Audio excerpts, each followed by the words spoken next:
भोपाल के ईंटखेड़ी में एक महिला की सनसनीखेज हत्या का खुलासा हुआ है। वह 21 मई से लापता थी। पुलिस ने 12 घंटे सर्चिंग कर 16 अधजले अवशेष बरामद किए हैं, जिसमें गर्दन, पसली, पैर शामिल हैं। महिला के लापता के 12वें दिन 1 जून को खुलासा हुआ कि हत्या उसी के पति नदीम उद्दीन की थी। वह भी इसलिए कि पत्नी 2 माह की बेटी की गर्म पानी में गिरने से हुई मौत में खुद की गलती नहीं स्वीकारती थी। पूछताछ में नदीम उद्दीन ने पत्नी के गायब होने से लेकर शव ठिकाने लगाने तक की कहानी बताई। कहा, बेटी की मौत के बाद हुए विवाद के चलते पत्नी सानिया 2 महीने से अलग रह रही थी। एक दिन मैंने उसे घर लाने का सोचा, कॉल कर बात करने के लिए मनाया, फिर बाइक से उसे घर ले आया। उसे अपनी गलती मानकर पहले की तरह साथ रहने के लिए कहा तो उसने इनकार कर दिया। दोनों के बीच बहस होने लगी। गुस्से में आकर मैंने उसका गला घोंट दिया। बाद में ऑटो से शव लेकर 2 किलोमीटर दूर अरवलिया खंती पहुंचा।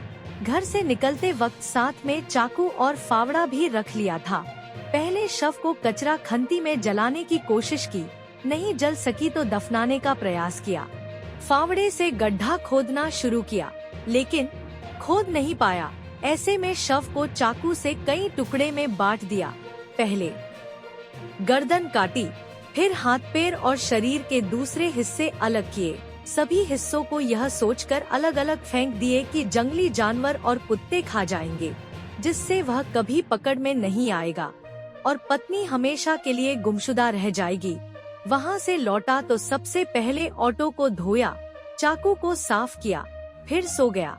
आरोपी नदीम ने पुलिस को बताया कि सानिया की गलती के कारण 2.5 महीने पहले उसकी 2 माह की बेटी की गर्म पानी में गिरने से मौत हो गई थी। तब सानिया ने अपनी गलती नहीं मानी थी। इस बात को लेकर दोनों में विवाद होते रहे। कुछ दिन बाद सानिया उसे छोड़कर चली गई। उसके मामा नानी वापस भेजने के लिए राजी नहीं थे। कई बार मनाने का प्रयास किया, लेकिन वह मानने को तैयार नहीं थी।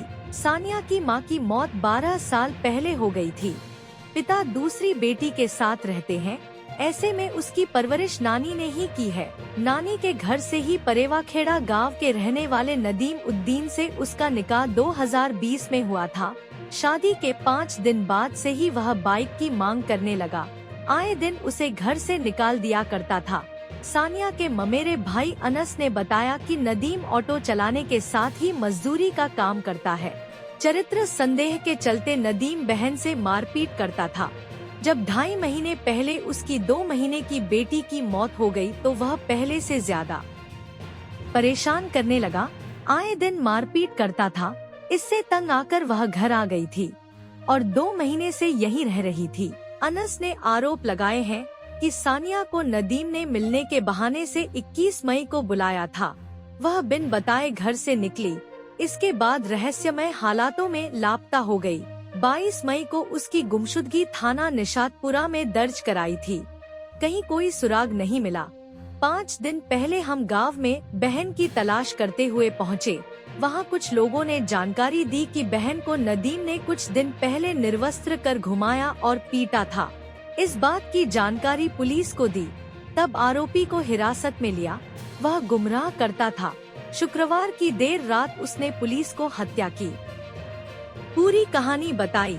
उसकी निशानदेही पर पुलिस ने शव के अवशेष बरामद किए। अनस का कहना है कि सानिया की परवरिश हमारे घर में हुई। सगी बहन और उसमें कभी फर्क नहीं किया। हैसियत अनुसार उसकी शादी भी की। कभी नहीं सोचा था जिसके हाथ में बहन का हाथ दिया वही उसका कातिल साबित हो गया। कैसे नदीम ने मेरी बहन को इतनी बेदर्दी से कत्ल कर दिया। एक बार भी उसके दिल में नहीं आया कि वह उसकी भी पत्नी है। मैंने अपनी आंखों से बहन सानिया के शव को 16 हिस्सों में देखा है। गर्दन धड़ से अलग थी। एक पाँव अलग मिला है। सीने की हड्डियों के 14 टुकड़े कर दिए गए। यह मंजर मैं कभी नहीं भूल सकता। जिस बेदर्दी से मेरी बहन को मारा गया है, इसके लिए नदीक को फांसी से कम कोई सजा नहीं होना चाहिए।